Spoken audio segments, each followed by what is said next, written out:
Bonjour à tous, bonjour à la communauté Kiris Vitae. Salut Thomas. Bonsoir tout le monde, salut Léo, tu vas bien? Ouais, génial, ça va super bien. Je suis trop content de t'avoir ce soir. Aujourd'hui, je suis encore super content de partager la philosophie avec cette chaîne et partager la vision de différents speakers. Et Thomas, particulièrement parce que c'est une des personnes qui m'a vraiment inspiré. Il nous a mis un gros coup aux fesses quand on était en quatrième année, il me semble.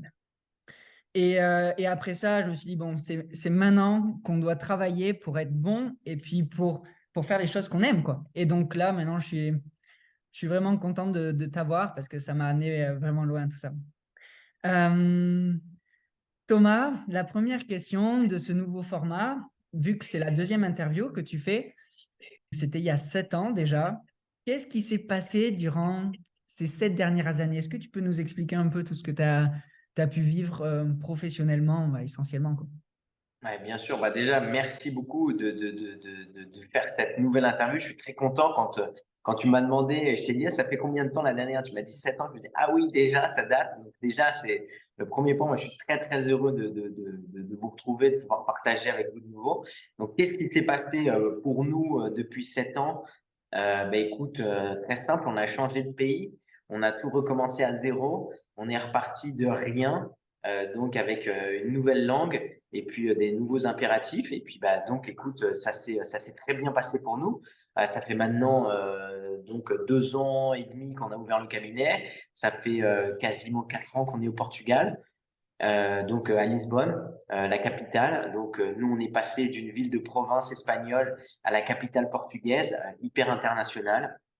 Donc en 7 ans, il s'est passé beaucoup de choses puisque recommencer de zéro, quand tout fonctionne très bien, ça demande pas mal ça demande pas mal de courage, je pense, et puis ça demande pas mal de mise en place aussi. Nous, on avait bien préparé notre projet à l'avance avec Sabrina. On avait mis ce qu'il fallait de côté pour pouvoir commencer tranquillement et pas être dans l'urgence et pas être dans la survie tout de suite. Donc, on avait le temps de voir venir. On a eu de la chance puisqu'il y a eu le Covid entre-temps qui nous a donc empêché de commencer assez rapidement. Mais c'était pas grave, ce n'était que partie remise. Donc, écoute, on a retrouvé un local, on a fait les travaux, on a remonté le cabinet et puis petit à petit, les gens sont venus. Enfin, petit à petit, ils sont venus assez rapidement. On a eu beaucoup de chance par rapport à ça. On a attiré pas mal de monde assez rapidement et le cabinet a grandi très très vite. Donc, écoute, nous, en termes de volume, au bout de 12 ans en Espagne, au bout de 3 ans au Portugal, écoute, on va dire, revenu à un niveau 75-80% de ce qu'on avait au bout de 12 ans en très peu de temps ici. C'est Donc, fantastique. c'est hyper intéressant pour nous parce que moi, j'ai toujours entendu un chiro qui fait 500 visites, il repasse dans un cabinet à 50 visites. Et puis vice-versa, le cabinet qui voyait personne, il voit plein de monde. Et puis le cabinet qui voit plein de monde, mais il voit plus personne. En fait, j'ai voulu l'expérimenter.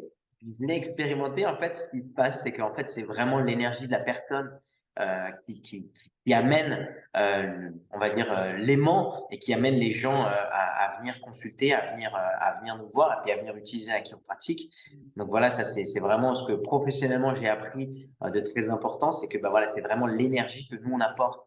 Euh, c'est vrai que c'est important d'avoir un joli cabinet, c'est vrai que c'est important de pouvoir accueillir les gens dans de bonnes conditions, mais c'est surtout l'énergie qu'on dégage nous-mêmes qui va faire la grande différence. Donc ça a été mon grand apprentissage là de ces derniers temps. Et puis aussi, apprendre une nouvelle langue. Bon, moi, j'ai 41 ans. J'ai l'impression d'être un jeune homme encore. Mais voilà, j'ai appris une nouvelle langue. Donc, à 39 ans, je me suis remis dans les cahiers, j'ai appris. Et puis, finalement, j'ai passé un examen important, type niveau bac. Et puis, voilà, j'ai eu l'examen quand même. Donc, voilà, je me suis dit que on était tout à fait capable d'apprendre encore de nouvelles choses, puis d'atteindre un bon niveau. Si on met du focus, si on met de l'énergie là où on veut évoluer, là où on veut grandir. Donc ça a été le second apprentissage, on va dire professionnel, parce que une autre langue, c'est quand même pas évident. Et puis finalement, ça se fait très bien, donc on est très content.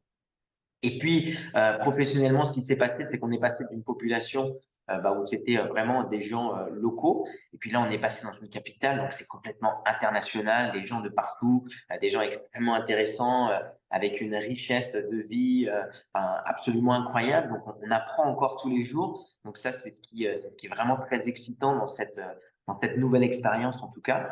Et puis, nos enfants ont grandi, on continue avec eux, si tu veux, l'apprentissage, on continue de voir comment ça fonctionne pour eux avec des jeunes. Donc, ça nous apprend beaucoup sur la manière dont fonctionne le système nerveux. On est parents, mais on est aussi observateurs quand on voit nos enfants. Donc, on va pas dire qu'on fait des expériences avec eux, mais forcément, on observe. On observe et puis on voit un petit peu comment ça se passe pour eux. Donc, c'est très intéressant parce que ça nous donne beaucoup d'expérience aussi pour mieux percevoir comment fonctionne notre système nerveux, mieux percevoir comment fonctionne le système d'apprentissage, et puis mieux percevoir comment les gens évoluent dans la vie. Parce que nous, on a nos enfants chaque jour avec nous, donc forcément, on déteint un peu sur eux, mais ils ont leur propre personnalité, ils avancent d'une certaine manière. Puis c'est très intéressant aussi de voir comment eux, qui ont eu des soins chiropratiques depuis jeunes, c'est nous qui leur donnions, comme maintenant, c'est eux qui nous demandent. Donc ça, pour nous, c'est aussi très intéressant d'avoir cette perception maintenant qui grandissent. Et donc, c'est très intéressant de pouvoir expérimenter tout ça. Hmm. Waouh, c'est absolument phénoménal. Juste pour revenir sur la transition, le changement de cabinet, tu dis, ça a l'air hyper simple dans ce que tu dis, mais est-ce que ça a été ça a pas été linéaire, il me semble. Tu en as parlé un petit peu. Alors, ça n'a pas été linéaire, c'est jamais linéaire. Je pense qu'il y a toujours des étapes. La plus grosse difficulté pour nous, c'était les difficultés administratives, c'était les difficultés de faire réaliser les travaux. Ça a été vraiment assez complexe. Trouver des entreprises disponibles, c'était impossible, donc il a fallu le faire soi-même. Donc ça a été des gros challenges, ça a été beaucoup d'énergie déployée dans des choses qui ne sont pas nos compétences premières. Donc il a fallu s'y mettre, il a fallu faire pas mal de choses par nous-mêmes. Ensuite, par palier, forcément, on a commencé sans assistante. Et donc, on a recommencé de nouveau à zéro, sans assistante, répondant au téléphone, répondant aux emails, procédant aux encaissements, alors qu'on avait l'habitude de travailler avec deux assistantes. On n'avait plus du tout l'habitude de faire tout ça. Donc, c'est un super apprentissage de nouveau. Et puis, très rapidement, tu arrives à un certain cap. Du coup, tu as vraiment envie de prendre une assistante parce que tu sais comme ça va t'aider à déléguer, comme tu vas devenir encore meilleur. Et puis, tu prends une assistante et puis, tu fais encore un bond extrêmement important parce que forcément, comme tu es plus libre, il y a plus de monde qui veut venir te voir. Et donc, si tu veux, bien sûr qu'il y a eu des étapes, bien sûr que c'est pas linéaire, mais en revanche, la progression, elle était constante. C'est ça qui était extrêmement intéressant. Et, euh, et je pense même qu'on n'avait pas vu venir que ça vienne aussi rapidement. Donc ça, si tu veux, c'est quand même, en fait, on a des objectifs, on a des plans, on a des visions, mais on n'avait pas mis, tu vois, des impératifs si forts. Et en fait, ça vient comme ça vient. Donc, c'est ça qui est aussi intéressant, je pense, quand on a une vision, quand on a une mission, c'est qu'en fait, elle est évolutive dans le temps. Et je pense qu'on peut partir avec déjà un premier plan. Et puis, en fait, finalement, le plan, il s'agrandit, le plan, il s'accélère, et puis on l'adapte. Donc, ça, c'est aussi, je pense, très, très sympathique parce que on n'est pas obligé souvent, les gens qui ont des objectifs trop précis, tu sais, c'est les chiffres, c'est les chiffres, c'est les chiffres, et puis ils oublient tout le reste à côté. Là, ça te donne, si tu veux, cette espèce d'adaptabilité, de tranquillité d'esprit. Puis en fait, les choses, elles viennent d'elles-mêmes. Puis quand elles viennent d'elles-mêmes, en fait, c'est encore plus beau. T'as pas l'impression de forcer, t'as pas l'impression de pousser. Donc ouais, tu te dis que ça a l'air facile. Ouais, c'était assez facile. On a fait zéro publicité. Je suis jamais sorti avec ma colonne vertébrale dehors en disant je suis chiropracteur comme j'ai pu le faire en Espagne. Enfin voilà, il y a plein de choses qui ont changé. En fait, il y a une espèce de tranquillité, de paix, d'expérience qui fait que les gens, en fait, ils en ont parlé beaucoup tout de suite. Donc, en fait, on a eu, je pense, voilà, on est arrivé au bon moment, au bon endroit. Donc, c'est un peu de la chance, mais pas que. Je pense qu'il y a aussi un concours de circonstances, une synchronicité qui fait que ça match et que ça fonctionne, quoi. Puis, mon grand défi à moi, c'était, voilà, j'étais arrivé à un certain niveau et puis me dire, retourner à zéro, c'est dur, parce que tu as tout construit, tu as mis du temps, de l'expérience, de l'argent, de l'énergie. Oh, pourquoi tout lâcher du jour au lendemain? Puis finalement, tu te rends compte que en fait, ça se construit, mais beaucoup plus vite. Donc, c'est un peu comme dans la vie, si tu veux. tu construis, tu détruis, tu reconstruis, tu détruis, tu reconstruis. Et puis en fait, finalement, c'est juste ce phénomène-là, c'est-à-dire que tout est un cycle en fait, et il faut vraiment le prendre comme un cycle et pas comme une défaite. Oh, j'ai dû tout casser pour tout revenir. Non, bah, ah, super, c'est une nouvelle opportunité de faire différemment, de faire, tiens, bah, ça, je voulais le faire, je l'avais pas fait avant, bah, tiens, je le fais maintenant, je le teste. Donc, en fait, ça a été vraiment une série de nouvelles opportunités, en fait, de tester différemment et puis de recruter de nouvelles personnes et puis de former une nouvelle personne. Puis tu penses que c'est hyper dur quand tu as vachement bien formé tes assistants. Puis là, tu trouves une personne qui connaît rien à la chiro et paf, elle explose au niveau de la chiro, elle comprend la chiro, la philosophie, elle te demande des lectures. Ah, voilà, pour nous, ça a été encore de nouvelles opportunités aujourd'hui voilà, de faire grandir notre philosophie chiropratique et puis de la partager avec plein de monde autour. Et donc, ce que tu parlais, l'exemple du chiro, par exemple, qui voit 500 personnes, qui a une certaine énergie, par exemple, il vend son cabinet à un chiro qui voit 12 personnes, ben le cabinet il va descendre à 12 et lui, il va prendre le cabinet de celui à 12 et il va monter à 500.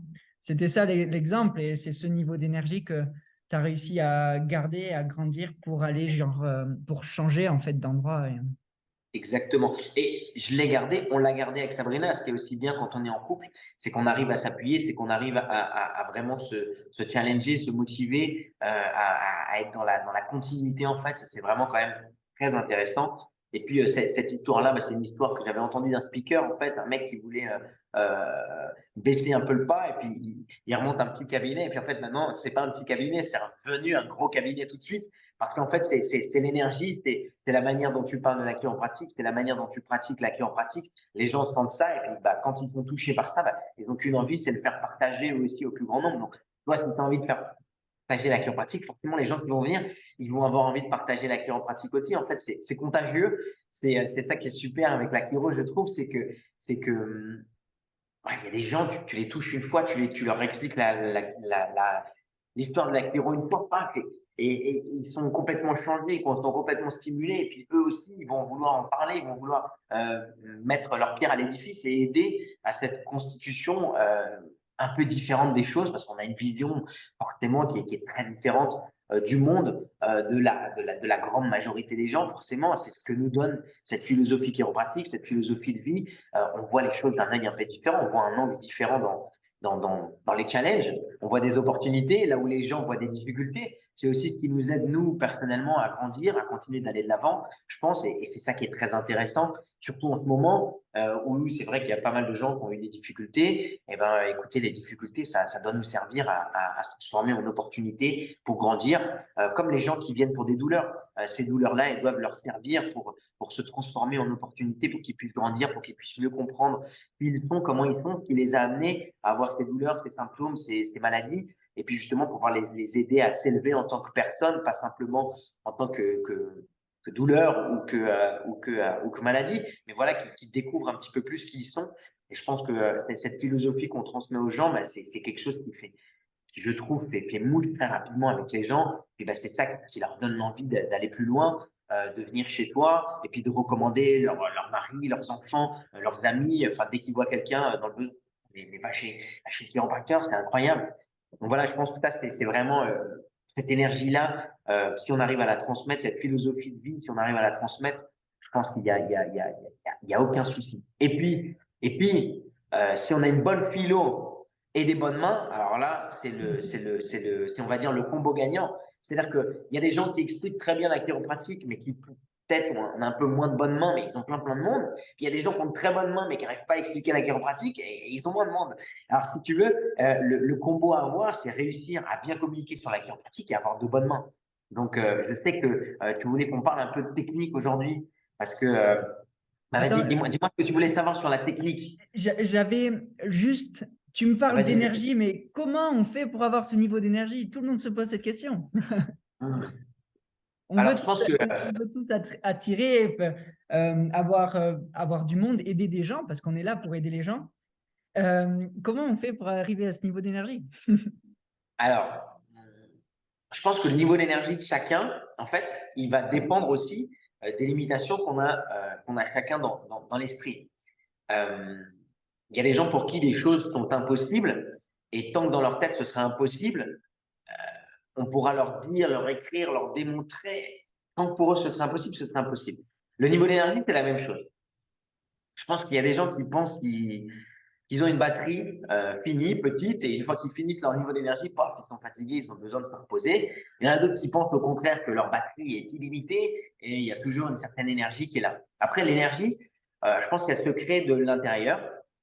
C'est comme la vie, elle se crée de l'intérieur et elle diffuse à l'extérieur. Donc, et souvent, c'est ce que les gens en fait ont du mal à comprendre, c'est que ils ont besoin d'être motivés. Et le problème de la motivation, c'est que ça vient de l'extérieur. Donc, en fait, la motivation, tu peux avoir une motivation pendant un temps. Mais il y a un moment, en fait, ça s'estompe, ça s'arrête. On a tous été en séminaire. Waouh, ça m'a motivé, c'était génial. Au bout d'une semaine, 15 jours, super. Et au bout d'un mois, brrr, ça s'essouffle comme un soufflet. Parce qu'on a été motivé de l'extérieur. Le truc, pour avoir beaucoup d'énergie, je pense qu'il faut être inspiré. Il faut que ça vienne de l'intérieur de soi. Il faut trouver son truc. Il faut trouver sa mission. Il faut trouver sa vision. Mais pour trouver sa mission et sa vision, c'est toujours pareil. Il faut comprendre dans quelle mission et dans quelle vision on est.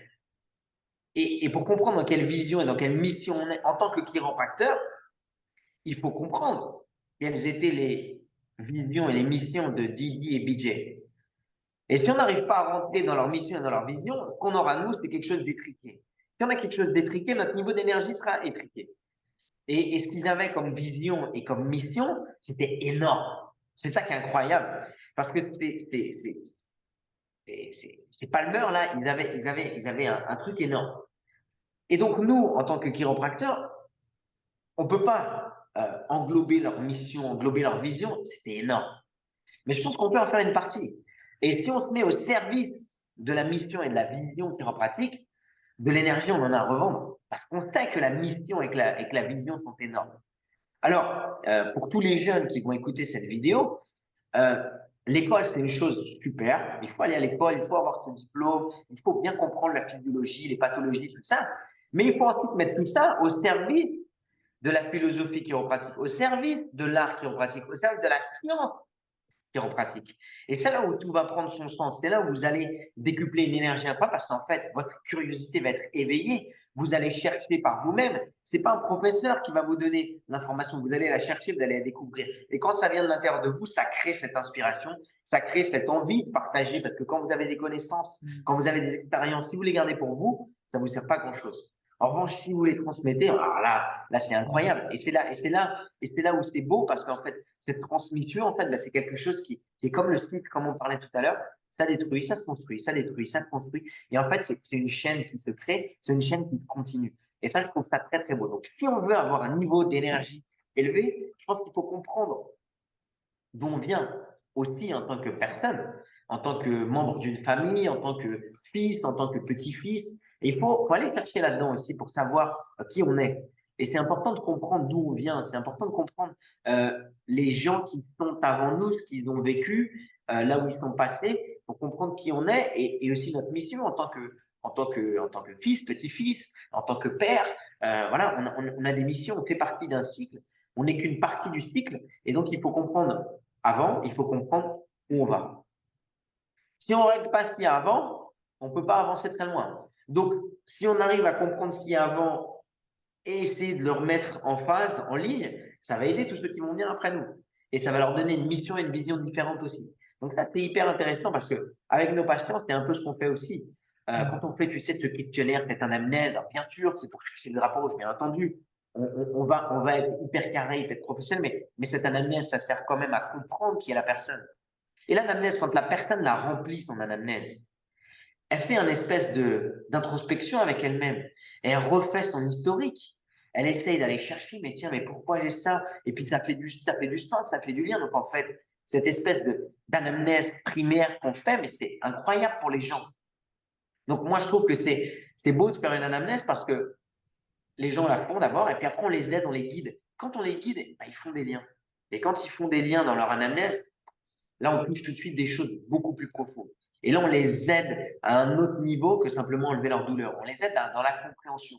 Et la compréhension, c'est aussi transmettre nos expériences. Parce que nous, on l'a compris pour nous, on l'a compris pour d'autres, et on les aide tout simplement eux-mêmes à comprendre ce qui se passe pour eux. Et toi, Thomas, c'est quoi ta vision et ta mission alors? Alors, j'en ai plusieurs, mais ma vision chiropratique, euh, elle est, je pense, assez large. J'aimerais beaucoup qu'on puisse retrouver en fait les principes chiropratiques, les valeurs. Moi, je suis très attaché aux valeurs comme garçon. Je suis un vieux garçon, comme diraient certains. J'ai beaucoup de valeurs, beaucoup de principes et ça compte beaucoup pour moi. Et dans la chiropratique, on a des valeurs et des principes qui sont absolument fondamentaux, qui sont essentiels, qui sont très forts et qui sont pour moi essentiels à la bonne continuité de la chiropratique. Donc, j'aimerais qu'on puisse revenir à ces valeurs, à ces principes essentiels et puis qu'on puisse tout simplement venir y ajouter l'art chiropratique et la science chiropratique. Et je pense qu'on a beaucoup évolué en 120 ans de chiropratique. Et je pense que ce qui est beau, c'est de pouvoir justement mettre au goût du jour les nouvelles informations, les nouvelles données scientifiques pour justement pouvoir venir, pas contrer la chiropratique, mais au contraire, la prouver encore plus et puis donner tout ce potentiel. On dit souvent que la chiropratique est en avance. Moi, j'en suis sûr qu'elle a encore des années, bien des années d'avance. Et toutes ces neurosciences qui arrivent, en fait, ils viennent tout simplement conforter l'idée que la chiropratique, le système nerveux est la porte d'entrée de beaucoup de choses pour la compréhension de l'être humain dans son environnement, de l'être humain à l'intérieur de lui-même. Et donc, je pense que ma vision chiropratique, c'est de pouvoir aider un maximum de chiropracteurs à pas être bloqués dans une extrême ou dans l'autre, et pour plutôt à revenir dans une ligne du milieu. Moi, j'aime beaucoup la ligne du milieu parce que la ligne du milieu, elle nous permet tout simplement de danser des deux côtés quand on en a besoin. Et danser entre les deux côtés de la ligne quand on a besoin, ça nous permet de pouvoir nous adapter avec les gens qui sont à nos contacts. Et pouvoir s'adapter avec les gens, ça ne veut pas dire les manipuler, bien au contraire. Ça veut dire adapter son discours aux valeurs et aux principes des gens pour qu'ils puissent connecter avec vous. Et ensuite, qu'ils puissent vous suivre de l'autre côté de la ligne peut-être et qu'ils puissent voir eux aussi les deux côtés pour qu'ils puissent être eux aussi dans la ligne du milieu et pas que d'un côté. Et ça m'intéresse beaucoup, pas simplement pour les chiropracteurs, mais aussi pour les gens en général, parce que aujourd'hui, on est dans un monde très polarisé. C'est soit blanc, soit noir, soit oui, soit non, soit tu es comme ci, soit tu es comme ça. Et les gens ont du mal à trouver leur place. Parce qu'il y a forcément des idées d'un côté qui sont bonnes, des idées de l'autre qui sont bonnes. Et ce qui est bien, c'est de pouvoir prendre le bon de chaque côté et de pouvoir en tirer le meilleur. Pour qui? Pour nous, pour les gens qui viennent nous voir. Et, et moi, j'ai vraiment une chose qui m'intéresse beaucoup, c'est patient centré. C'est-à-dire que ça, c'est quelque chose que j'ai vraiment à cœur parce que ce qui est important, c'est que les gens trouvent leur compte. Ce qui est important, c'est que les gens trouvent pas simplement ce qu'ils viennent chercher parce que souvent, ils ne savent pas exactement ce qu'ils viennent chercher chez nous. Et les chiropracteurs, c'est pareil. Je pense que si on n'a pas ces principes et ces valeurs, on ne sait pas trop ce qu'on cherche dans la chiropratique. On cherche à soulager les gens, à les aider, mais au final, on n'a pas cette vision, on n'a pas cette mission. Et moi, ma mission, c'est d'aider les chiros à pouvoir y voir plus clair pour eux, pour qu'ils puissent y voir plus clair pour leurs patients. Parce que dans ma tête, ce que je me dis, c'est qu'en fait, quand tu touches un chiro, tu touches des centaines, des milliers de patients. Quand tu touches un patient, tu touches une famille, tu touches voilà, des collègues de bureau, des compagnons de jeu ou voilà, des membres d'une association. Mais quand tu touches un chiro, tu touches pas mal de monde. Et pour moi, je trouve que c'est très important de pouvoir aider les chiros à revenir à une espèce d'équilibre. Voilà. Et je pense que notre profession, en fait, si tu veux, elle est à un âge un petit peu bâtard. C'est-à-dire qu'elle doit être à la fin de l'adolescence, tu vois.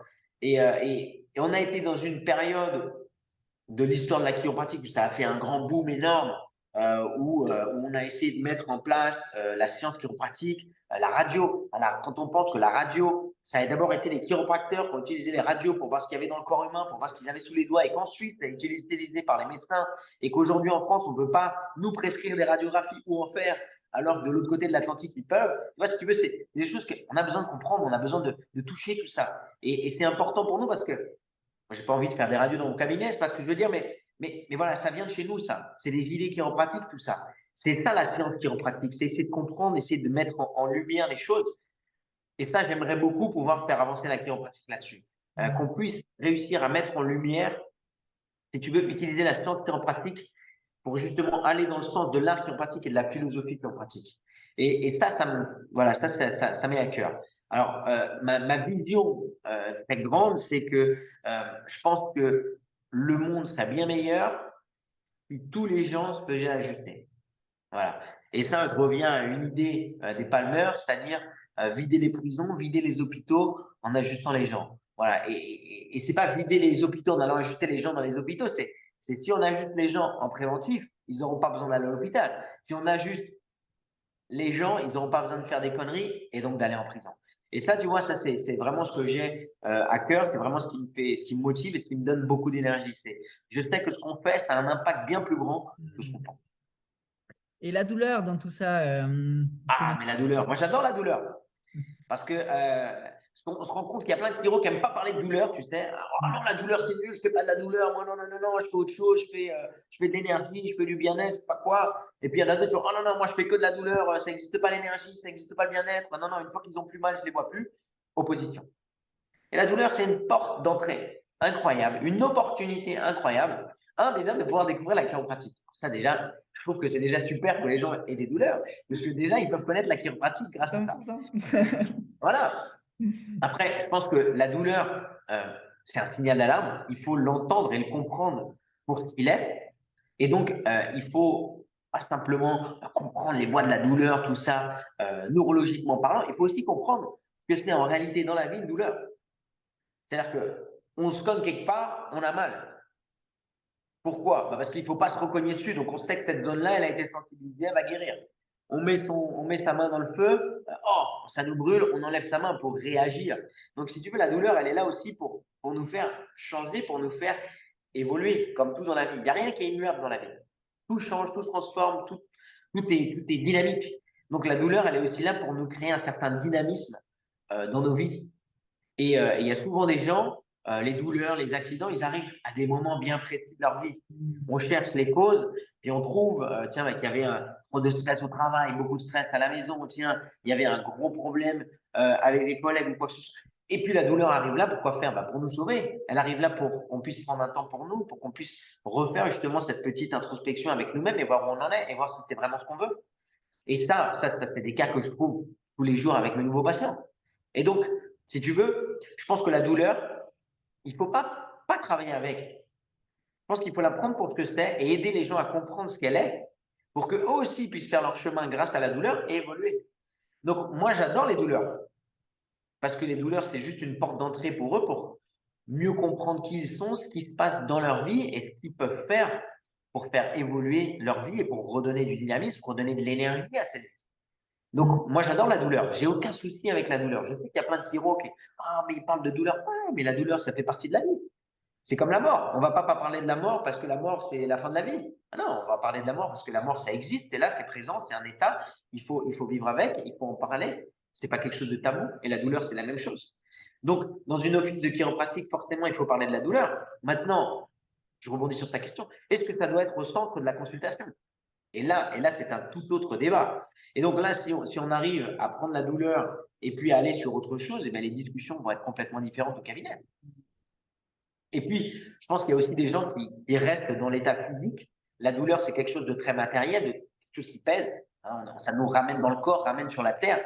Donc, il y a des gens qui ont besoin de ça à un moment donné dans leur vie, parce qu'ils sont trop en l'air, ils sont trop ailleurs. Donc, la douleur les ramène sur terre. Donc, c'est aussi à nous d'aider les gens à comprendre que c'est quelque chose de très pesant, très matériel. Et aussi de pouvoir leur redonner, comme je disais tout à l'heure, en fait, la chiropratique, on est juste en train de reconnecter le spirit, le mental, l'émotionnel avec le corporel, avec le physique.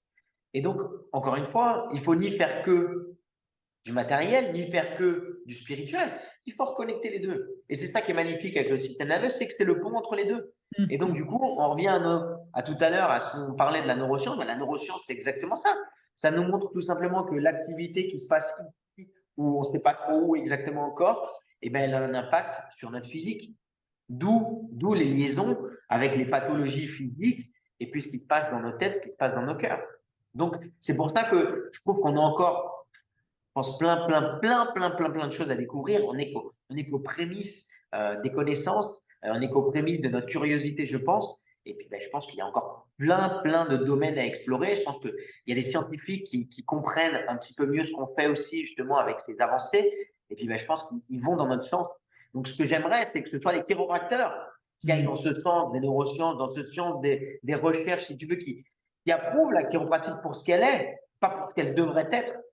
Parce que ce que j'aime pas, moi, c'est quand on réduit la chiropratique à quelque chose de très matériel, de très physique. Oh, le lumbago, le low back pain ou les maux de tête, par exemple. Quand on a réduit la chiropratique, forcément, on n'est pas à son service. Donc, ce qu'il faut, c'est vraiment pouvoir mettre son énergie, pouvoir mettre son savoir, son expérience au service de la chiropratique. Et si tous les chiropracteurs se remettaient au service de la chiropratique, mes amis, notre profession serait incroyablement plus forte que ce qu'elle est aujourd'hui, même si elle est déjà très jolie aujourd'hui, mais elle serait encore à un autre niveau si on se mettait tous à redonner chacun un petit peu de ce que la chiropratique nous donne tous les jours. Hmm. Voilà, et Pause. j'en parlais, pardon. Il faut changer Ah, de on lien. change Tu de prends lien tout de suite. le deuxième lien. Le deuxième lien, ça marche, à tout de suite. Ok Thomas, tu nous as parlé de la vision, de la mission. J'aimerais que tu exprimes comment tu exprimes ça dans la matière finalement. Parler un peu plus de tes techniques et de plus le matériel, le centre, la façon d'articuler ta mission, ta vision dans la chiro, quoi. Bon, alors, il y a plusieurs choses là, du coup, dans ta question, donc c'est super. On va pouvoir en donner un petit peu. Euh, Déjà, je voudrais parler de la technique parce que c'est un sujet très important. Moi, j'aime toucher. J'aime ajuster physiquement. Si les gens me voient de l'extérieur, ils disent, oh, Thomas, il fait des techniques mécaniques. Voilà. Je n'aime pas du tout ce terme mécanique, énergétique. Je trouve que c'est une confusion totale pour les chiropracteurs et pour les étudiants. Euh, la technique qu'on utilise, c'est un outil. Chacun va utiliser l'outil qui lui convient le mieux, pour qui il est le mieux fait, pour celui pour lequel il a envie de se perfectionner. Et la technique, ça nous sert simplement à rentrer en communication avec le corps de quelqu'un d'autre et donc, bien plus que son corps, avec son système nerveux. Et on pourra parler d'intelligence universelle et d'intelligence innée si tu veux, mais on va vraiment rentrer avec l'intelligence de l'autre personne qui est sur la table. Donc, en gros, notre technique, c'est une interface. D'accord? Donc, il y a des gens qui ont iPhone, il y a des gens qui ont d'autres systèmes, hein? On est d'accord? Et tout fonctionne. D'accord? Et un mec qui a un iPhone peut appeler un mec qui a un Huawei, là, hein? Il n'y a pas de problème. D'accord? Donc, ça veut dire que l'important, l'essentiel dans notre technique, c'est de se sentir bien avec. Qu'est-ce que va véhiculer notre technique, notre ajustement? Il ne va pas véhiculer qu'une force physique. Vous savez, alors on va mesurer un Newton, la force qu'on va. Oui, c'est pas ça l'ajustement. Ce serait trop beau si c'était ça. Alors tout le monde se mettrait à tant de Newton et je sais pas quoi et on aurait un ajustement parfait. Pas du tout. Un ajustement, qu'est-ce qu'on va donner dans notre ajustement? Qu'est-ce qu'on va transmettre dans notre ajustement? On va transmettre notre énergie à nous. Ça, c'est important. Parce que c'est-à-dire qu'il faut être dans le bon état énergétique, on parlait tout à l'heure, pour ajuster les gens. Si vous êtes tout le temps crevé, si vous êtes tout le temps en train de penser à autre chose, si vous avez trop de problèmes, que vos problèmes, vous les ramenez au cabinet sur la table, vous n'êtes pas en train d'ajuster les choses. Donc ça, c'est extrêmement important. Donc, on va amener une partie de nous dans nos ajustements. Parce qu'on va se connecter à cette personne-là. Donc c'est important d'être bien. Puis notre ajustement, qu'est-ce qu'il va transmettre? Il va transmettre une onde, il va transmettre une vibration, il va transmettre une réverbération. Quand on a un toggle recoil, il y a une réverbération. Donc, il y a plein d'ondes qui vont passer partout. L'onde, c'est l'énergie. L'énergie, ce n'est pas un gros mot. Hein. L'énergie, les physiciens utilisent l'énergie. Il y a une vraie énergie qui passe. D'accord? Donc, il y a des vraies ondes qui passent dans le corps humain. Et les ondes, elles modulent. Les ondes, elles se synchronisent. Donc, ce qui va se passer dans notre ajustement, c'est qu'on va envoyer tout ça. Donc, si nous, on n'est pas synchronisé, on n'est pas bien ondulé, qu'est-ce qu'on va emmener dans le corps de la personne? Du chaos ou de l'ordre? Donc, si on ajuste, on est là pour ramener de l'ordre dans un système qui est en chaos ou en tout cas en désordre. D'accord? Donc, si on ramène de l'ordre, il faut que nous, on soit bien synchronisés pour faire vibrer le corps de la personne dans la bonne tonalité. Et vous entendez le mot tonalité qui vient de tone, de nos palmeurs. D'accord? Le tone, c'est quelque chose de très important. Parce que c'est exactement ça ce qui va se produire quand on va ajuster quelqu'un. Donc, qu'importe la tonalité, la technique qu'on va donner, ce qui est important, c'est que notre tonalité soit en accord, en vibration, en bonne ondulation pour pouvoir rééquilibrer les ondes de la personne qu'on a sous nos mains. Donc, si je résume, l'ajustement, c'est rendre de l'ordre dans le corps de la personne qu'on ajuste. Eh ben, c'est très bien, c'est parfait ça. Pourquoi? On va envoyer une force, une énergie dans un système. Le système va utiliser cette force-là pour se rééquilibrer, pour se réorganiser, pour se réharmoniser. Donc, c'est exactement ça. Donc, On peut je sais pas aussi si le vous avez voir cette image en comme, tête. est-ce que c'est aussi remettre dans cet ajustement, ça redonne du mouvement. Le mouvement, justement, va l'aider à réharmoniser parce que un endroit qui est fixé, ben, il va avoir du mal justement à se réorganiser à l'intérieur. Tout à fait d'accord avec toi, ce mouvement, c'est important. Maintenant, le mouvement, ça peut être un ajustement avec une certaine force, ça peut être quelque chose de très léger. Tout bouge. Vous avez une tasse, vous avez l'impression que c'est mobile. Non, ça bouge. À l'intérieur, il y a du mouvement, tous ces atomes, tout ça là-dedans, ça bouge. Ça bouge tout le temps. Donc, quelle est cette notion de mouvement qu'on veut donner? Est-ce que c'est vraiment, c'est nous qui faisons bouger les vertèbres? Est-ce que c'est nous qui faisons vibrer les atomes à un autre niveau, une autre fréquence? Et c'est là toute la beauté de notre profession, c'est-à-dire que je suis sûr qu'on prend tous les niveaux et je suis sûr qu'à tous les niveaux de vibration, on a un impact. Donc, il y en a pour ceux qui voient les choses de manière mécanistique, il y en a pour ceux qui voient de manière énergétique. Et en fait, dans l'ajustement, on a l'énergie, on a le mécanique, on a le chimique, on a tout, on a notre triade. Parce que le système nerveux, c'est pas qu'un fil électrique. Ce serait trop beau si c'était qu'un fil électrique, mais c'est pas qu'un fil électrique. C'est un fil électrique avec une synapse, avec de la chimie pour que le message nerveux continue de se transmettre. Hein, c'est un signal chimique qui va transmettre entre le nerf et le muscle, entre le nerf et les cellules. Donc, on a de la chimie, on a de l'électricité, donc les trois sont toujours liés. Et c'est pour ça qu'on ne peut pas dire qu'un ajustement est mécanique ou un ajustement est énergétique. Le chiro est énergétique, le chiro est mécanique. Alors, il va transmettre tout ça dans son ajustement. Et dans un ajustement, alors c'est pas, il n'y a pas de techniques chimiques, il n'y a pas des techniques émotionnelles, non. Dans l'ajustement, il y a tout ça. Mais si, encore une fois, on a une vision étriquée, on va donner un ajustement étriqué. Alors, ça dépend de ce que vous voulez donner. Et plus vous allez avoir cette vision large des choses, plus votre ajustement, il va transmettre tout ça. Alors, j'apprends rien à personne, mais vous avez déjà eu des personnes où vous ajustez, même avec un toggle recon, même avec une C1, qui pleurent, ils rigolent. Pourquoi est-ce que ça crée une libération émotionnelle d'avoir un ajustement mécanique? Eh ben, parce qu'en fait, c'est pas mécanique. Vous avez, je suis sûr, des gens qui ont eu, après des ajustements, un meilleur sommeil, une meilleure digestion. Ah, c'est un impact chimique. Oui, parce qu'un ajustement, c'est pas mécanique. Un ajustement, c'est tout sauf mécanique. Un ajustement, c'est justement une conjonction de plein de facteurs qui va faire que ça va créer un changement d'ordre. Et encore une fois, c'est pas l'ajustement qui guérit. C'est pas la chiropratique qui guérit. C'est pas le chiropracteur qui guérit. C'est le corps de la personne. C'est le corps de la personne qui se réorganise. C'est le corps de la personne qui remet de l'ordre dans son propre système. Il utilise juste notre énergie pour justement changer sa fréquence de vibration. Donc, c'est ça qui est beau aussi avec ce qu'on fait, je trouve, c'est que, en fait, notre technique, c'est juste la manière dont nous, on s'exprime. Notre technique n'a rien à voir avec la manière dont les gens vont percevoir ce qu'on fait. Après, libre à nous de s'adapter aussi aux personnes qu'on a. Si on a des personnes qui sont complètement cassées avec des systèmes qui sont vraiment au bord de la rupture, on va pas aller leur mettre des énormes punch, si tu veux, pour les casser encore plus. On va peut-être y aller doucement. Ça, c'est l'expérience aussi qui va parler avec ça. Et est-ce que toi, tu peux nous parler justement des belles histoires que tu as pu avoir dans ton cabinet? Parce que ben, c'est des choses, moi, dès que je vois des gens ben, qui se transforment ou qui ont moins de symptômes, qui changent dans leur vie, ça me rebooste. Et là, je suis galvanisé pour toute la journée. J'en ai plein, mais est-ce que tu veux qu'on ait un gros breakthrough ou juste une belle histoire? Parce que là, ce qui est difficile avec les belles histoires, c'est que des fois, les breakthroughs, ils sont trop gros et les gens disent non, c'est pas possible. Ouais. Donc, je vais te raconter une belle histoire, d'accord? Et pas un gros breakthrough, justement, pour pas que les gens soient trop oh, non, non, c'est pas possible. D'accord? Et On je vais veut te les raconter deux. une patiente. Je vais te raconter une patiente qu'on a eue la semaine dernière. C'est une dame qui vient avec une grosse névralgie cervico-brachiale. depuis novembre 2022.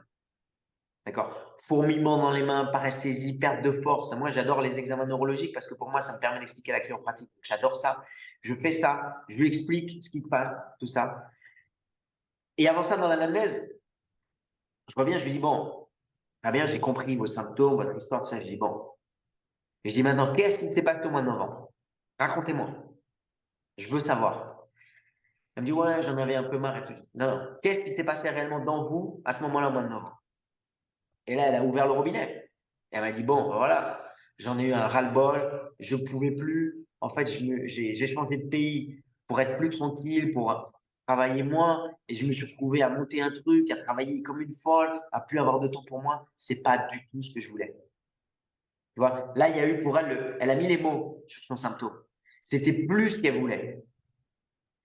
Donc, qu'est-ce qui s'est passé? Elle a commencé, si tu veux, à chercher tout ça. Elle s'est dit, ouais. Elle me dit, mais c'est vrai que c'est depuis que j'ai eu un moment, une prise de conscience où les symptômes ont commencé à arriver. C'est pas parce qu'elle a porté une caisse lourde. C'est pas parce qu'elle a fait un remords. C'est parce qu'elle n'était pas bien avec elle-même.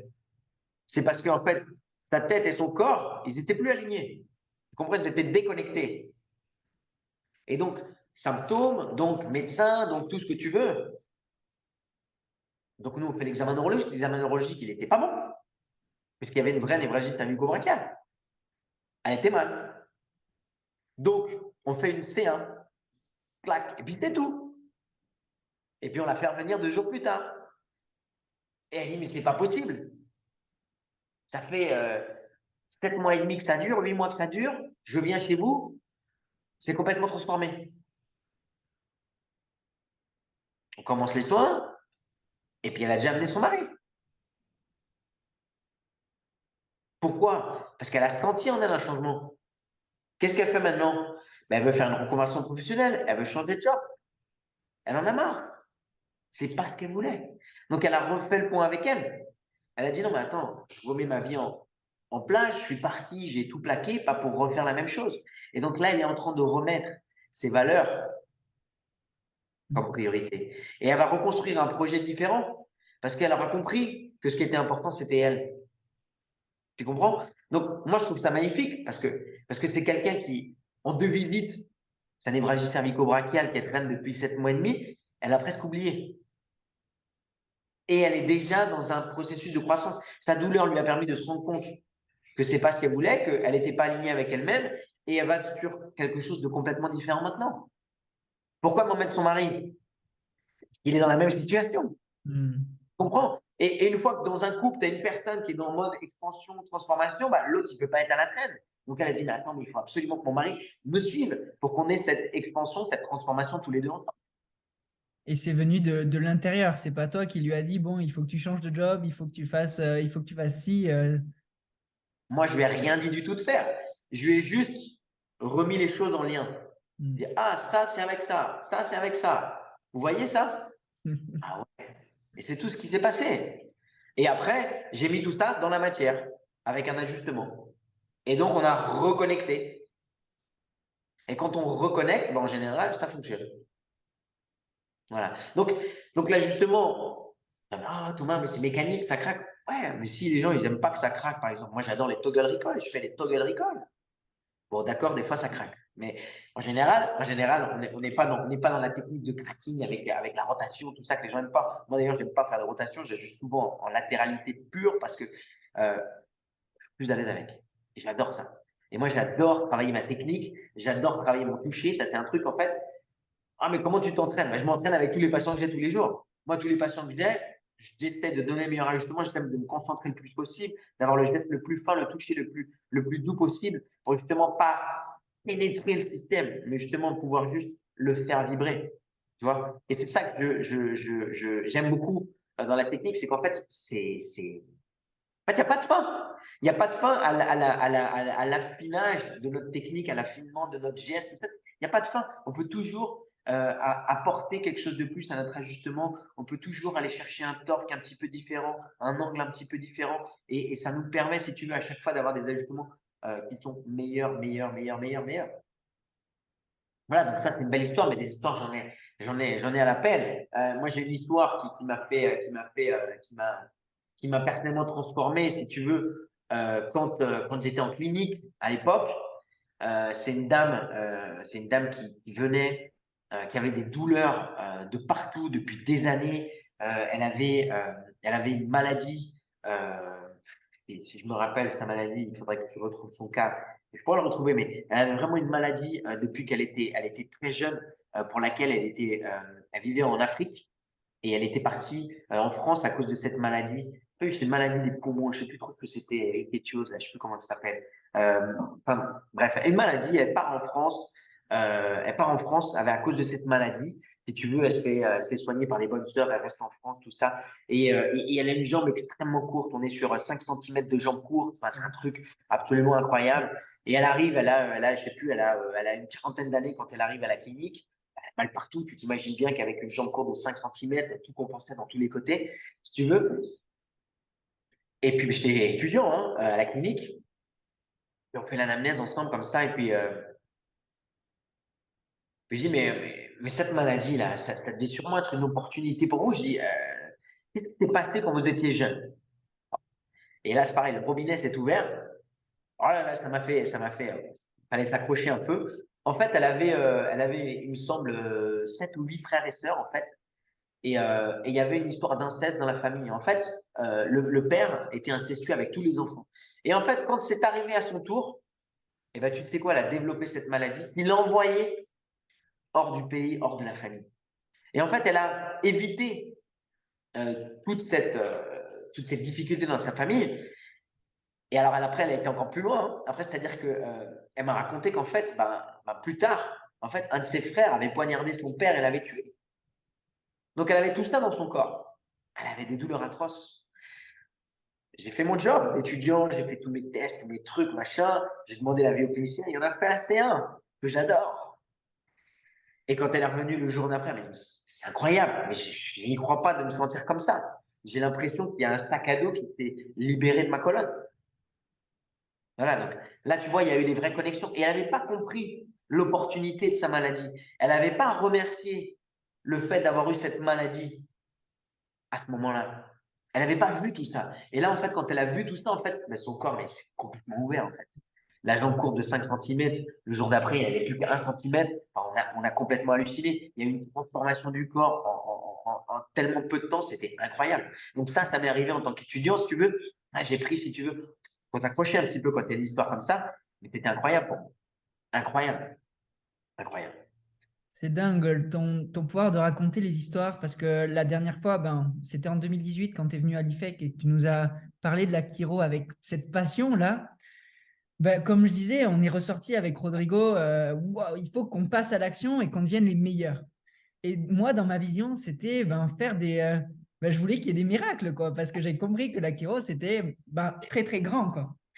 Et grâce à ça, moi, ça m'est arrivé plusieurs fois de voir des choses qui ressemblent au cas que tu dis, des gens qui ne savaient pas vraiment d'où ça venait, leurs problèmes, leurs maladies, des fois des maladies très graves.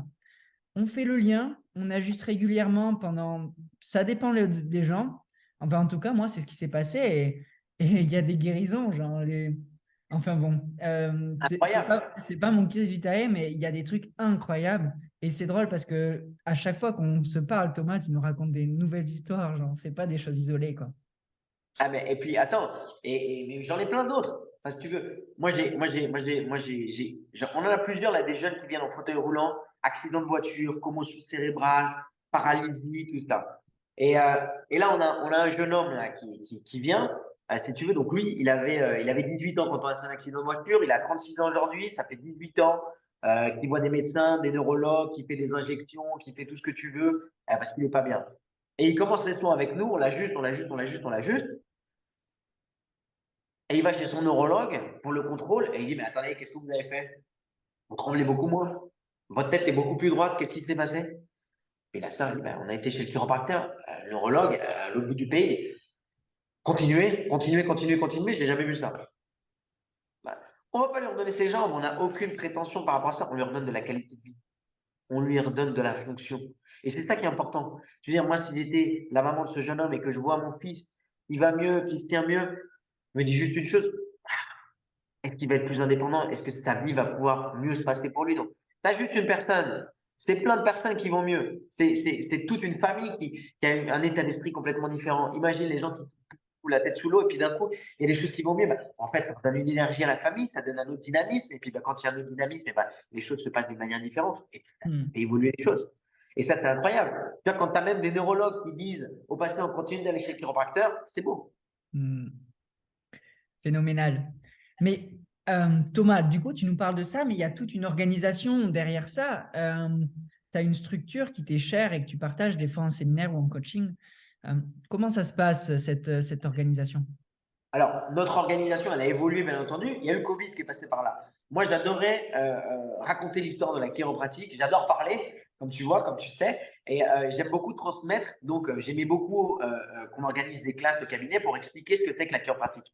Petite parenthèse, la classe, ça ne sert pas à présenter le consentement éclairé. On soit bien clair. La classe, ça sert à expliquer ce que c'est que la chiropratique. D'accord? Ça sert à expliquer l'histoire de la chiropratique. Ça sert à redonner le pouvoir aux gens, le pouvoir de la connaissance. C'est-à-dire que si on les éduque, si on leur explique comment ça fonctionne leur corps, ils reprennent leur pouvoir et ils peuvent savoir si c'est ce qu'ils veulent ou pas pour eux, Hmm. et ils peuvent savoir ce qu'ils ont envie de mettre dans leur corps ou pas. Donc ça, c'est un des objectifs de la classe, c'est redonner le pouvoir aux gens, redonner l'éducation aux gens, redonner le savoir aux gens, le partager. Ensuite, on va expliquer ce qui se passe quand on a des subluxations dans son corps.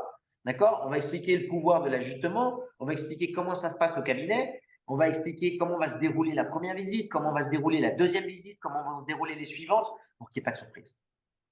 Parce que ce qui est bien, c'est de pouvoir prévenir les gens. Imaginez-vous des gens, ils ne savent pas ce que c'est qu'un chiropracteur. Ils ont entendu que ça faisait crac, crac, crac, que ça trouve, ça allait les rendre paraplégiques. Ils ont, pour certains, un peu peur quand même de venir vous voir. Donc, si vous arrivez à les mettre à l'aise avant qu'ils viennent, votre première visite va beaucoup mieux se passer. Si on a un mec qui est hyper tendu, qui a peur que vous le touchiez, est-ce que votre ajustement va bien se passer? Non. Il vaut mieux avoir des gens qui soient relâchés, qui soient tranquilles.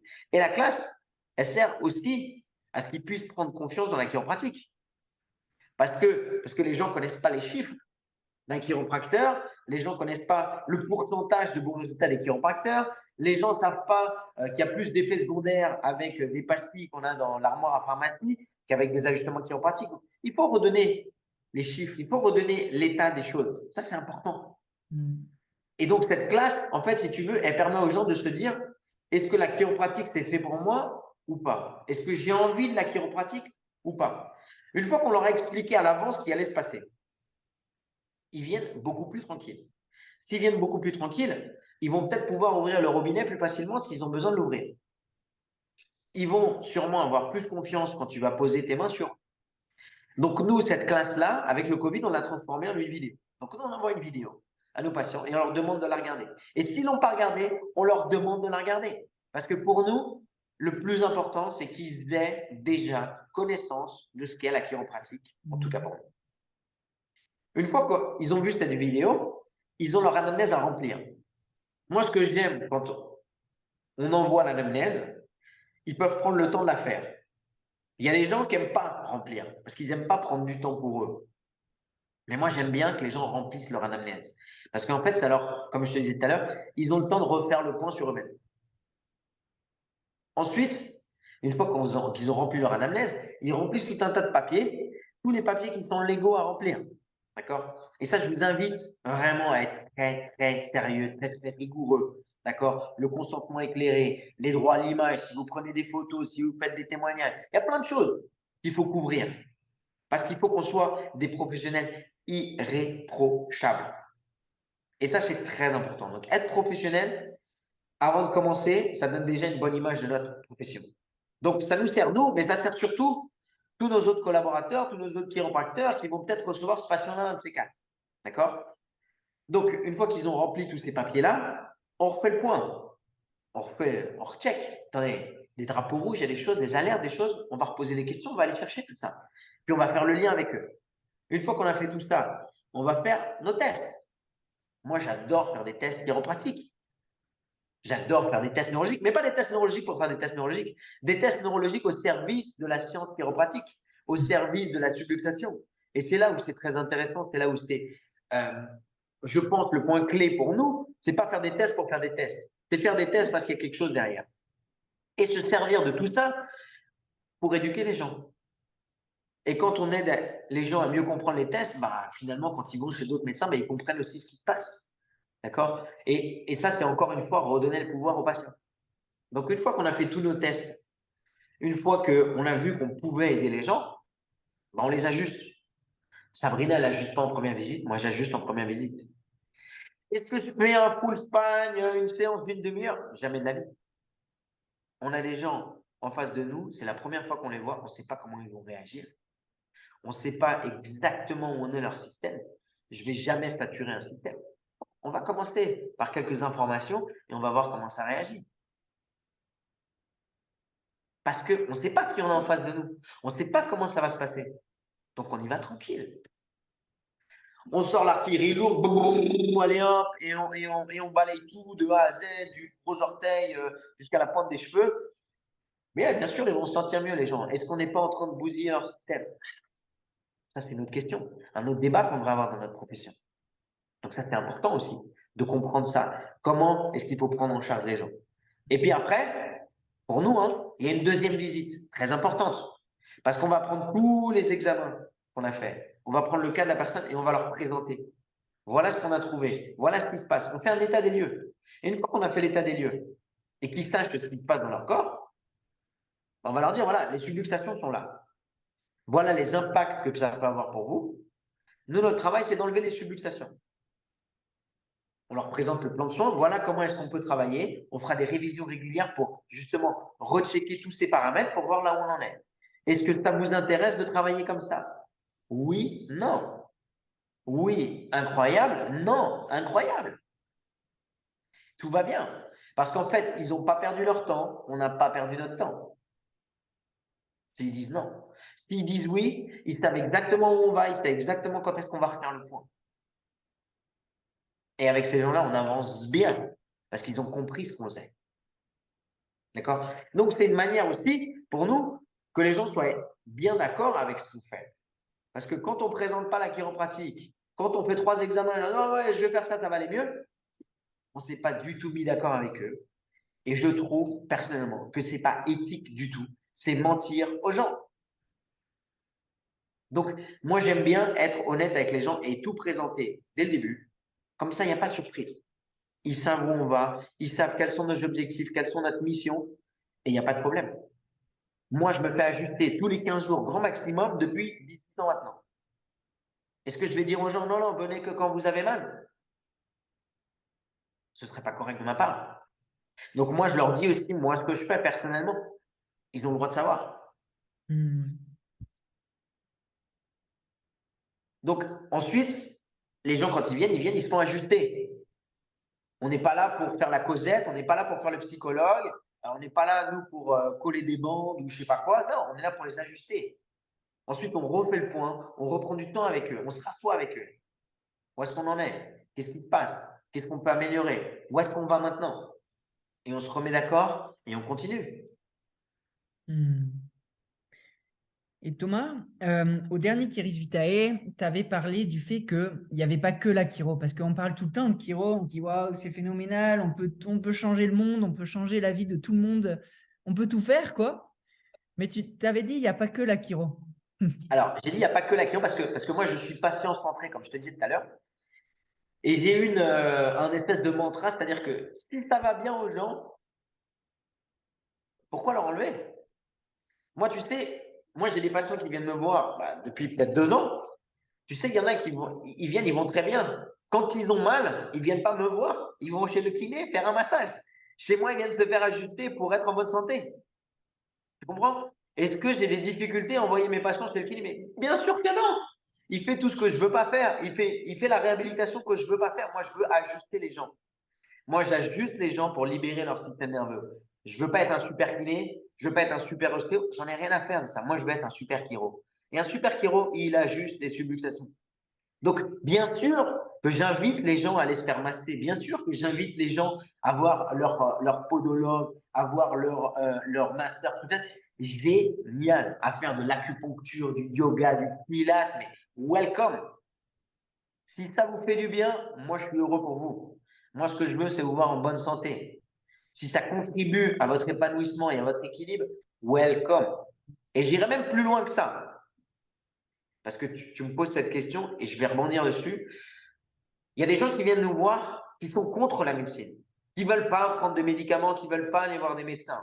Et des fois c'est nous qui les persuadons d'aller voir les médecins.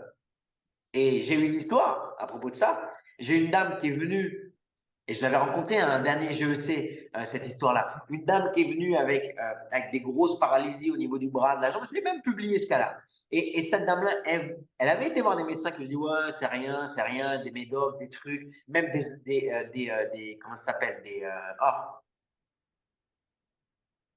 des médicaments pour la dépression. Comment c'est, des antidépressifs. Ouais. Elle a fait des antidépressifs. Qu'elle avait mal parce que machin. Et nous, on l'a vu. Et je lui ai dit, écoutez, il y a quelque chose qui ne va pas. Bien sûr, on va vous aider, on va vous ajuster, mais il y a quelque chose qui ne va pas. Elle m'a dit, non, non, non, non, non, pas d'examen. Ben, ok, je dis, pas de souci, je vous ajuste, je peux prendre soin de vous, mais je lui dis qu'il y a quelque chose qui ne va pas. Et elle va mieux. Et elle a moins de paralysie, elle a moins de fourmis, et elle se sent mieux, elle marche mieux. Mais c'est pas encore ça. Et tout doucement, jamais je dis, écoute, on se connaît bien maintenant, je sais qu'il y a quelque chose, j'aimerais que tu ailles chez le neurologue pour faire une IRM. Ça a mis du temps. Elle m'a dit OK. Elle a été chez son neurologue. Le neurologue il lui a prescrit un IRM et elle avait une tumeur de la taille d'une orange dans le cerveau. Donc, c'est moi qui l'ai convaincu d'y aller. Quand elle a eu son IRM, elle est venue me voir moi. Je lui ai montré son IRM. Je lui ai dit, moi, je ne suis pas médecin. Je lui ai dit, tu vois ça là? Ça, c'est pas normal. Tu vois? Donc, ça, tu vas aller voir le neurologue. Et le neurologue, il va te proposer d'ouvrir ton crâne et de l'enlever. Et tu iras mieux. Elle m'a dit, mais Thomas, t'es sûr? Écoute, ton neurologue, c'est un bon, il faut que tu lui fasses confiance. Et il faut y aller. Et mon assistante m'a engueulé. Elle m'a dit, oh Thomas, mais t'es fou, elle va beaucoup mieux. Je suis sûr que sa tumeur a réduit depuis qu'elle s'est ajustée. Je dis, ouais, je sais. Mais là, elle a besoin d'aller voir un neurologue. Elle a besoin qu'on lui enlève ça. Et là, tu vois, c'est important ça, parce que c'est ça être professionnel. Mmh. Et cette dame-là, elle continue de venir nous voir aujourd'hui. Mmh. Elle continue de venir se faire ajuster ses subluxations. Elle vient pas pour enlever ses douleurs, enlever sa paralysie. Elle vient pour se faire ajuster parce qu'elle sait que quand on l'ajuste, son corps fonctionne mieux. Son corps vibre à un autre niveau. Et ça, c'est important. C'est nous qui l'avons convaincu de retourner chez les médecins. Mais Thomas, tu ne serais pas un peu fou? Non, cette dame-là, elle avait besoin d'une assistance dans la matière à ce moment-là. C'était son moment. Qu'est-ce que tu veux faire? Tu vas pas lui dire non, oh, parce que sous prétexte que, tiens, mais non, mais tais-toi juste 6 mois de plus et peut-être qu'elle aura encore réduit. On n'avait plus le temps. Il y a 7 ans, quand les médecins l'ont pris pour une folle, peut-être qu'on avait le temps là. Mais là, à ce niveau-là, on n'avait plus le temps. Donc maintenant, c'est à chacun de peser. Et peut-être qu'elle m'aurait dit, Thomas, moi, je refuse de me faire opérer, je veux continuer de me faire ajuster. Qu'est-ce que je pouvais lui dire, moi? Je pouvais lui dire, mais c'est ton choix, c'est ton corps, c'est ta vie, c'est pas la mienne. Moi, je suis là pour t'aider, pour t'accompagner sur ton chemin, mais chaque personne doit faire son chemin. Mais pour faire son chemin, il faut avoir les informations, les Mmh. bonnes informations. Ouais. Sans jugement. Moi, je ne l'ai pas jugé quand je lui ai dit tout ça. Je ne me suis pas dit, oh, je vais perdre une patiente, elle ne va plus venir me voir. Non, pas du tout. Je lui ai dit, ça, c'est ce qu'il y a de bien pour toi. Point barre. Voilà. Donc, si ça peut répondre à ta question, bien sûr qu'il n'y a pas que la chiro dans la vie. On a un accident de voiture, mes amis, on a des déplacements, des fractures. Avant d'aller chez le chiropracteur, merci les chirurgiens, les neurochirurgiens qui vont nous opérer. Hein. Donc, bien sûr, moi, j'adore tous les autres professionnels. Il y a des professionnels qui sont passionnés. Et il y a des professionnels qui font un métier parce qu'ils font un métier parce qu'ils veulent gagner de l'argent. C'est toujours pareil. Donc, je dis pas tous les médecins sont super. Il y a des médecins qui abusent des prescriptions, qui abusent de tous ces phénomènes qu'on a entendus sur les opioïdes et tout ça. Mais il y a des gens qui sont passionnés, il y a des gens qui aiment ce qu'on fait. Et moi, j'ai plein de médecins dans mon cabinet qui viennent se faire ajuster. Et on n'a aucun problème de discussion. Mmh. Magnifique. Thomas, on arrive, ça fait 1 heure déjà, on est là sur cette deuxième interview. On voulait faire un truc un peu plus réduit, mais je voulais que ça aille en profondeur pour la seconde. Et je pense qu'on a été servi là, donc merci. J'aimerais que Bah, j'aime bien les conseils, même si ben, les conseils sont individuels à chacun, mais est-ce que tu conseillerais un livre, une lecture, une chose, quelque chose aux gens qui nous écoutent? Les lectures, vous en avez beaucoup. Je pense qu'on a les Green Books, qui sont un grand trésor de notre profession, qui sont, qui sont, euh, qui sont brûlés, qui sont mis en risée parce que c'est vieux. Écoutez, ces livres-là, c'est des trésors. Les gens qui font du développement personnel aujourd'hui, les gens à succès, je vous assure que dans les Green Books, il y a bien plus que tout ce qu'ils peuvent vous raconter dans leurs super livres. Donc, si j'ai qu'un seul conseil à vous donner, plongez-vous dans ces livres qui sont absolument incroyables, qui vont vous donner de la nourriture pour votre cerveau, qui vont faire que vous allez avoir plein d'idées, qui vont vous faire avoir de la curiosité, qui vont vous peut-être vous toucher de manière émotionnelle, qui vont peut-être vous toucher de manière spirituelle. Il y a des histoires absolument incroyables. Tu sais, j'avais traduit cette histoire de That Something. Moi je suis un amoureux des histoires. J'adore les histoires parce que derrière l'histoire, il y a toujours une morale, il y a toujours une valeur. Et moi, c'est ce que j'aime beaucoup, comme je te le disais. Et donc, That Something, c'est quelque chose à lire, absolument incroyable. Vous allez trouver tout ça. Enfin, nourrissez votre curiosité. Mais c'est pas la peine d'aller bien loin. Les Green Books, vous les avez à côté de vous. Ouvrez-les. Vous n'êtes pas obligé de tout lire d'un coup, lire les 500, 600 pages d'un coup. Prenez quelques pages. Nourrissez-vous. Relisez-les. Revenez avec tout ça. Et puis, si j'ai un conseil, trouvez la philosophie qui est en pratique. Et puis, vous allez l'avoir dans plein de domaines différents. Et vous allez avoir de la curiosité pour plein d'autres professionnels, pour plein d'autres professions. Vous allez regarder la vie d'une manière différente et vous allez trouver de la philosophie qui est en pratique, de la philosophie de la vie un peu partout. Mhm. Donc, moi, tu sais ce que j'aime quand je lis un livre, quand je vois un film ou quand je regarde la nature, j'y trouve toujours un principe qui est en pratique. Donc, si tu veux, il n'y a pas un livre en particulier, mais moi, forcément, les Green Books m'ont touché. Je les ai ouverts dès que j'étais étudiant. J'ai emprunté ces Green Books, j'ai regardé ces grimoires, hein, parce qu'on a l'impression que c'est des livres un peu magiques, mais ils sont magiques parce qu'ils sont extrêmement riches. Il y a des gens qui ont mis leur cœur, qui ont mis leur âme dans ces livres. Je vous garantis que c'était pour transmettre leur vision, pour transmettre leur mission. Connaissez la Mhm. vision, la mission qui est en pratique, vous irez très loin. Vous apporterez beaucoup de bonheur aux gens qui viennent vous voir chaque jour. Donc, mon conseil, c'est aller chercher dans les Green Books. Euh, il y en a qui sont plus faciles que d'autres. Et puis, il y a aussi peut-être, il y a des auteurs comme Barthes, par exemple, que vous pouvez lire qui sont un peu plus accessibles, peut-être avec des bouquins un petit peu plus courts et qui sont déjà des portes d'entrée pour peut-être ensuite avoir envie d'aller lire ces bouquins qui sont un peu plus imposants. Mais voilà, vous avez eu des profs de philo américains qui ont été exceptionnels. Et donc, je pense que vous pouvez aller chercher avec ces profs de philo-là, vraiment, il y a des trésors incroyables. Voilà, des trésors Mhm. incroyables. Donc voilà. Et mon conseil, c'est expérimenter, toucher des colonnes, toucher des gens, ajuster des gens. Voilà, parce que ça, il n'y a rien qui va remplacer cette expérience-là. Si vous attendez d'être sorti de l'école pour toucher des gens, bon, voilà, ça va être compliqué. Alors touchez dès maintenant, pour tous les étudiants, touchez.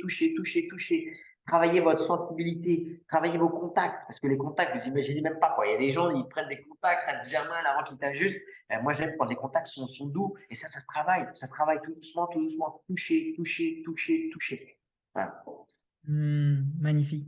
Juste la précision, le That Something, c'est une histoire qui est dans The Bigness of the Fellow Within, il me semble. Exactement, tout à fait. Alors, je sais plus la page, C'est mais dans les voilà, en tout cas, premières pages, il me semble.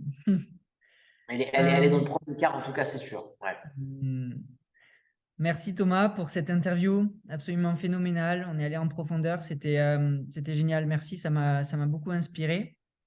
Et ben merci à tous qui regardaient, merci de partager et de nous soutenir parce qu'on fait ça pour vous, même si moi ça me touche beaucoup de faire ces interviews, faire en sorte que ce soit au maximum lisible. On est en train d'être de plus en plus professionnel. J'aimerais bien la faire en vrai cette interview, mais moi je veux le faire dès maintenant quoi. Donc merci à Un tous. grand merci. Bonne soirée à tous. Ciao, ciao. Merci Thomas.